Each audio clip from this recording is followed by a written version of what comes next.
Good afternoon. Good afternoon. Yeah, it's 5:30. So we have 20 minutes to finish off this first day of the End Munich 2023. The roundup. The roundup. It's as crazy as ever. Yeah, it's always busy. It's always busy, but fun. Yeah, I don't feel completely beaten up and empty. No. It's been more relaxed than last year, but it's less hot. It's an agreeable temperature right now, so that we can do this. But also we had some very interesting conversations today, I think. Yeah. Very long conversations also with a few people, but very, very informative. That's the fun part. We made a good schedule. We're not going to make that schedule no. ever, but we have a schedule and we have more time per interview to prepare it, to do it. So yeah, I think there's more in-depth information we get. So there are going to be a few interviews online soon. Hopefully today. Hopefully today. We don't know. It's internet bandwidth if we have it or not. That's the limiting factor this time. That's the limiting factor, yeah. So we'll see how much we can publish in a short time. Otherwise we'll have to do it tomorrow morning here, where there's a better connection. Anyway. We started off with Naim. Yeah, I had a really nice interview with Jason Gould. Yep. He a good guy, and it's mainly about the new 300 series. Yes. And a couple of months ago, we had the introduction of the new 200 series, which is actually a streamer preamp DAC in one power amp and power supply. Yep. And that new power supply is also compatible with the new 300 series, which is actually a completely analog preamp, a streamer with DAC, and mono power amps. Mono power amps, yeah. And even a separate phono preamp with separate power supply. Yes. So it was quite a full stack. There were a lot of boxes. There were a lot of boxes in the rack, And they played, of course, on new Focal Utopia loudspeakers. Do you remember which one exactly? It was Focal Utopia Evo. Something. Evo, I remember. Evo, it was a new edition, I'm sorry. Yeah. But it was all about the Naim system anyway. Yeah. Well, it's expensive. Very expensive. $9,000 per component around. The power amps were 14,000 euros per pair. The phono preamp and power supply was $7,000 combined, $3,000 and $4,000. So yeah, it's expensive. What I asked Jason as well is the new direction Naim is going with the cleaner sound. You're a Naim owner. Yep. What do you think? Well, it's very hard to hear here, but I have to listen to it. I would like to listen to it in more detail to see what it's going to do. But I have the feeling that it is a different sound than the components that I have at home, which are not on that level anyway. I mean, I don't have $2,000 of... No, there was like $200,000 combined. Really expensive. Really expensive stuff. I have entry-level, mundane Naim gear, but several years old already, but a different sound characteristic. Yeah. Which is very Naim-like, and I would like to hear in person because the thing with Naim, I think, is apart from the snappiness and the rhythm and the pacing, is the sound of Naim is always about when you hear it is not the most detailed sound there is, but the depth of the sound. So if a note was a three-dimensional drawing, then there's a lot of depth to that. Every note that you hear with the Naim in comparison to other amplifiers that I reviewed. True. And I hope, and I couldn't assess that in that very noisy environment of the high end, if that's still present there. So I would like to hear this one in a better environment. I had about hearing it in a better environment. I had the same with the Grimm MU2. Yeah. But before we step to the Grimm MU2, they had one little surprise at Naim. Yeah, you forget about the it. Nait 50. The Nait 50, yeah. It was really funny to see There was like a 200 grand system sitting there. I do like the new design a lot. Yeah, I it looks love beautiful. it. Yeah. It's beautifully made. It's well crafted. It's well thought of. I mean, the balanced, but you'll see it in an interview in depth what all the Name 300 series is all about. But people are sitting there like, yeah, it's nice. Yeah, lovely. Then the retro Name Nate 50 came out, Yeah. and people were like, What they did, Naim is 50 years old. yeah, So they decided to take the Nate 1. Yeah. That was the first integrated amplifier in the chrome bumper edition. yeah, To take that form factor and the knobs and what it looked like and make a new modern Naim integrated amplifier from it. 2 times 25 watts, 25 Naim watts. in 8 ohms, 40 in 4, Yeah. 60 in 2. Yep. But then I asked, is it stable until 2 ohms? And he said, yeah, I wouldn't go under 6 or 4. Yes, but it's a beautiful designed little speaker with 2 DIN entry plugs on the outside to do a source like a streamer or anything else as input. A phono stage, a very good phono stage in there. A really good phone system, and a And- really good headphone amp. Headphone Yep. too. Yep. Yep. So it's not a slouch. They make 1973 versions. versions, or Yeah. rather, only that amount is produced. It's limited. It's limited. So it's a very fun thing they did, I think, to celebrate their 50th anniversary. I have to admit, when I saw the press release, I was like, oh god, vintage, another vintage retro No, but this is box. a- When I saw it and had it in my hands, I was like, yeah, it's actually pretty fun. So then we went over to Grimm to see the MU2. I think one of the big, for us anyway, one of the big new announcements of the high end. Definitely. What is the MU2? Well, the MU2 is actually a analog out version of the MU1. Yeah. They had designed their own DA converter, which is completely discrete. It's 1.5 bits. I'll explain it in the review what that actually means, but Eelco Grimm explained it pretty well in our interview as well. Yep. What that 3 bits actually mean, 1.5 bits actually mean, because it's 3 voltage levels you can use in a PWM output. It's actually a MU1 with a DAC inside. Yes. That's the simplest way to explain it. But their DAC is so special, and that's what made it. Yeah, I don't want to make it too simple, because No. it's a really nice device. The demo, you liked it a lot. Yes, I did. Yeah. I Oh, had wow. doubts. Maybe I But- was in the right spot. But I had that. But it's not that the MU1 didn't convince me, because it did. Yeah. I heard the speed and the clarity and the. It's a wonderful, magical device, and I really like Grimm. That's no secret. I just thought I want to hear this in a full throttle system, Yeah. and Which we're gonna do. we're definitely going to do that. In about 4 weeks' time, we're going to hear the MU2 in the Artone studios on Halcrow with PMC. That's going to be a really nice demo, I different, think. yeah. So I'll just wait. I'm convinced already that it's a really good device.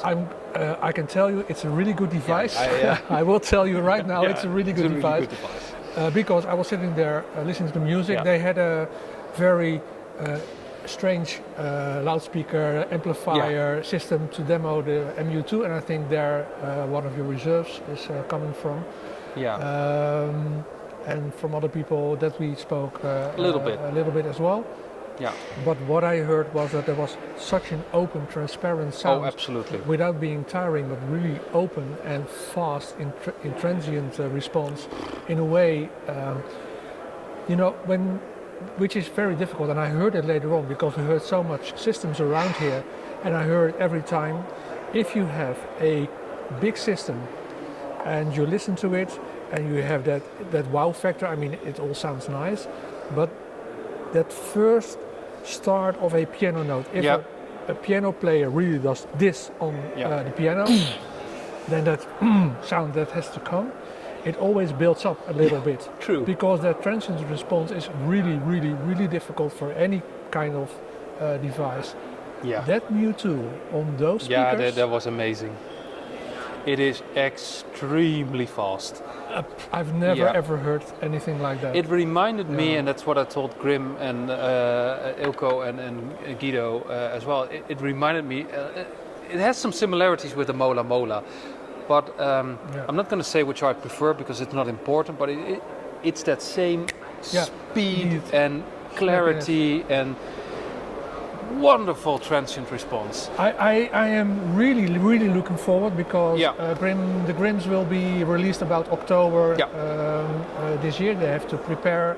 There was a pre-production that they demoed. I'm not going to get this for a review sample. They already told me we don't. No. But this one is going to be on demo in the Yeah. Artone studios. So we'll listen closer and see what we can do. And Yeah. then in October we hope to review it properly. Yeah.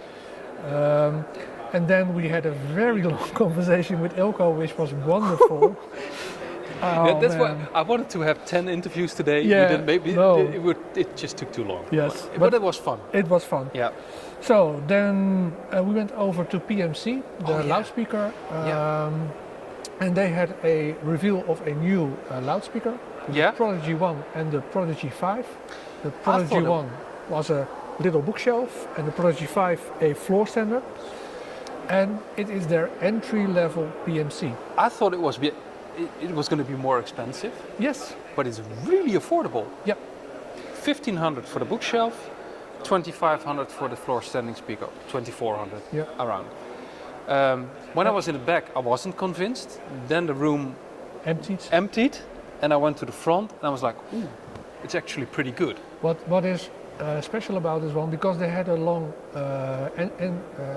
intro of their presentation Yeah. about their studio heritage. Yeah. They are studio speakers, but also they make a home line, and technically those are Pretty similar. pretty similar. Yeah. They look differently. Yeah.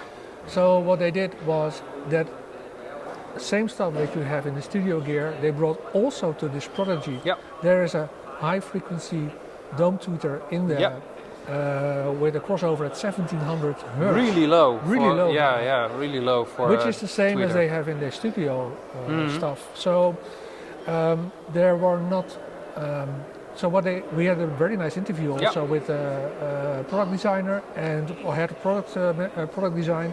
Nice guy. And he told us it was really about bringing the PMC quality and heritage and the stuff and all the they have this base ATL A transmission line. transmission line. Sorry, Yeah. that's what I was looking for. Yeah. Base, which is like we have photos. It's like on a it. maze. A maze where the bass is tuned Yeah. in, and then the bass With- is coming out with a certain frequency. Yeah. They have a kind of a roster in that bass I board forgot the name, but it's a special kind of flow to regulate guide. regulate the flow of the Yeah. the bass out of it because it's venting port. a venting port. Yeah. And all that stuff is in their entry-level speaker. Like I It's said, I in thought there. it was going to be more expensive Yeah. because you get a lot of speaker for Yeah. the money. And what I noticed is the sound signature from PMC is actually audible in this range Yeah. as well. Of course, it's less clean than the higher end series and it's less dynamic, but come on, it's 1,500 and 2,500 bucks a pair. Yeah. Remember that, it's a pair. And it was still really dynamic, nice to listen to. It wasn't boomy once No. the room was empty. So I'm really curious to get a pair of those and Yes. compare it to some other brands in that price range because the competition is fierce. The competition is fierce, but I also think the competition has to fear PMC Oh, yeah, entering definitely. their level. And, Yeah. Yeah. Nice that's product. Nice product, yeah. That's an interesting one. That's something you have to watch and see Yeah. if we can get a pair to demo because this is good stuff. Yeah. Then we were already up there in the sky and we went over to the moon. Yeah, North. my nerd button was switched on there. Man, I love that interview. with Costa and later on one of the technical guys that actually went into the board now, but he was still he was happy to talk about the technology in the new Moon series. I didn't really understand the whole North concept until I heard what it actually was. It's actually, I still think it's a series within a series. Costa doesn't agree probably, but you'll see it in the interview. There's a new lineup, amplifiers and preamps, streamers, DACs, all sort of redesigned with new ideas and technologies inside. And what I really like is the new styling, the improvement overall in the products. They're just better products, if I have to believe them. We heard the 700 series, but nothing else. And the new remote control. I know it's weird to give so much attention to a remote control, but that was... that's a beautiful remote. Yeah, we will see it in the video. We'll have also photographs on the website of it. Yeah. It's delivered with every streamer DAC. Every component gets a remote. And it's Bluetooth. You can do it in one hand. They really thought about usability. Yes. It's not an app. Thank you. You don't need an app. You have a remote with a play, pause, skip, everything inside. It's just, wow, I like it.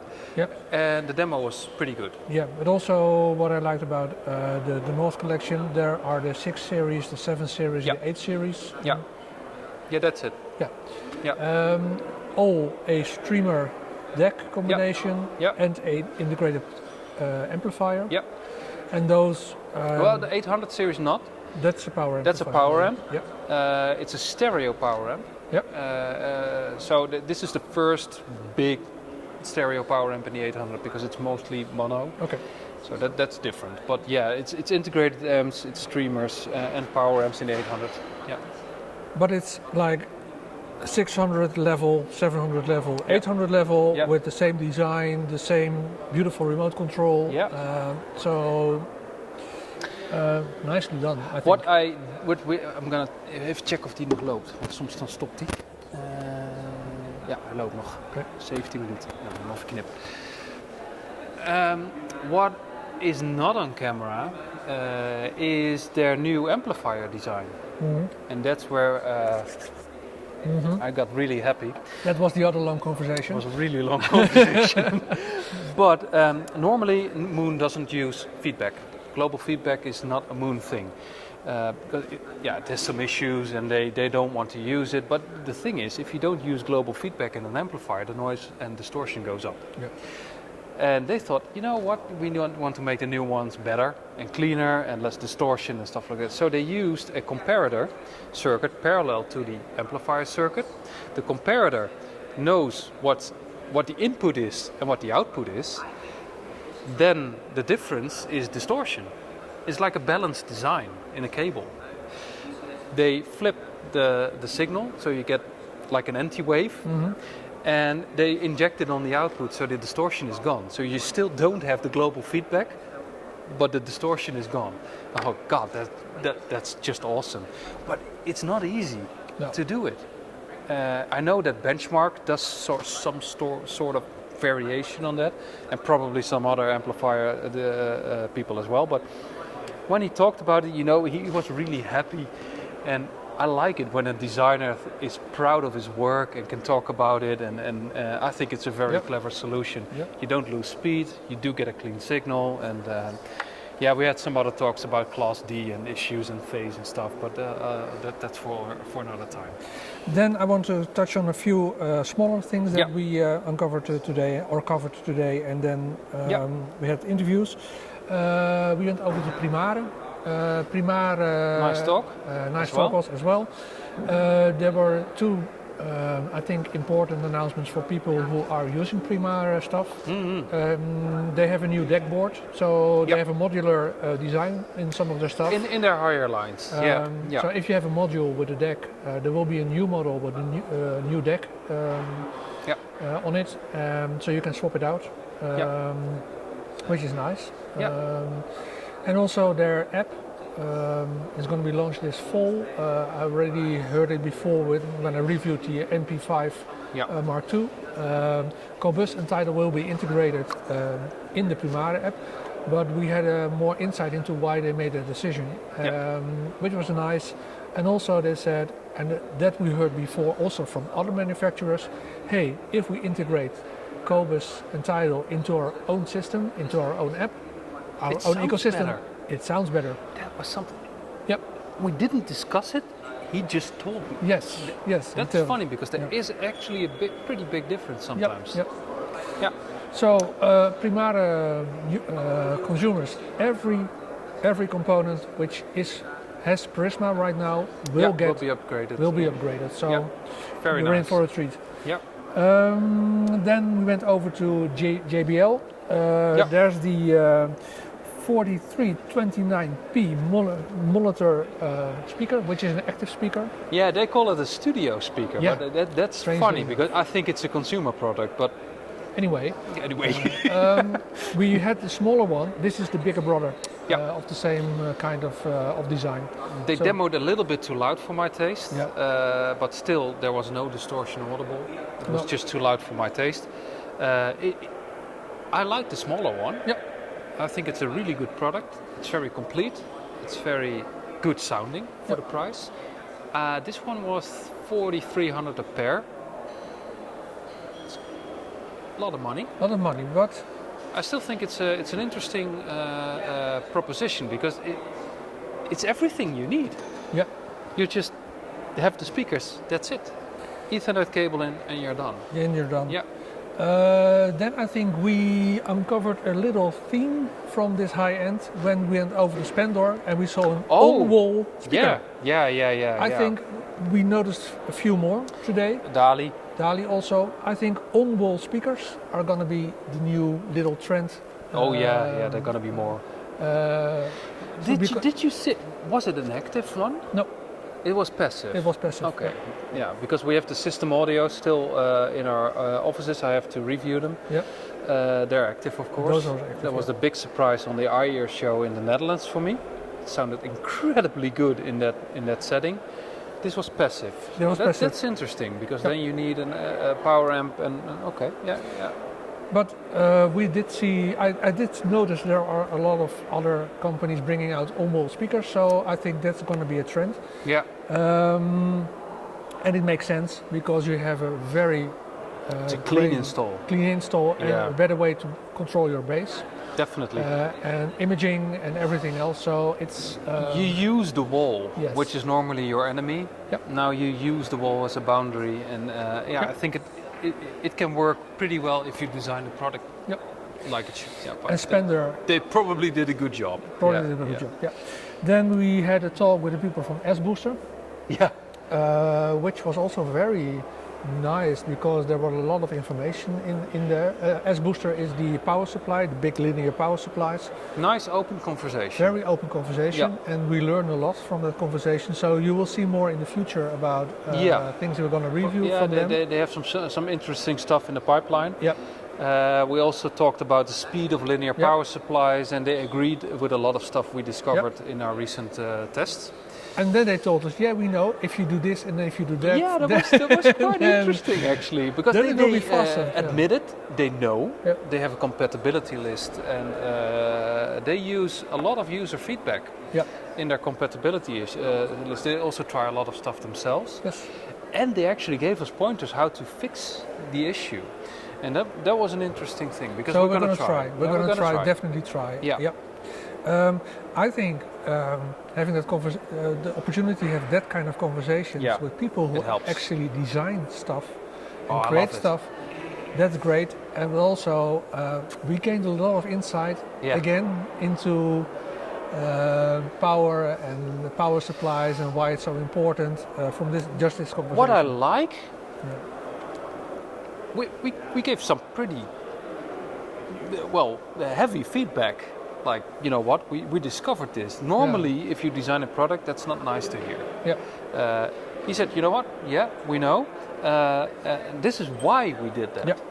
And he gave us the background information on the design choices he made and why he chose to do it this way and why it actually isn't always an issue. It's a compatibility thing with some gear you use, and that's something I can only respect. Yeah, absolutely.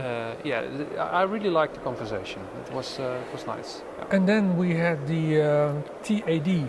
Yeah. I have to talk my TAD CE1 TX. TX. Yep. Yeah, great. We already reviewed it actually. Yeah. That was funny for me because it was presented as a new speaker. As a new speaker, and we already reviewed it like months ago. We did. But we still had a talk with one of the representatives from TAD, and he told us why they designed the speaker like this, and about the bass system they use, and it's all in the review. Most of it, some stuff isn't actually, but it was a good talk, and it was a good demo again. I still miss it. It's a really nice speaker. Yeah. So that wraps it up for day one. From us. We have 2 more days to go here on the. I like it. Yes. 3 days is better than 2. Yeah. Because otherwise we still have 1 day left. It's just it's not enough. So we're going to have some other interviews also taking place the next few days. We have some people we're going to meet actually. I hope we will uncover a few more surprising products so we can report about it. I made a lot of photographs, at least from my... From your point of view, it's a lot. It's a lot from my point of view, so they will be up in an article. And we'll use them also in the interviews to show you what they talk about. I think it was a very... I liked it. It was a very nice day to start with, and we hope to see you the next 2 days. Thank you. See you. Bye-bye. Bye.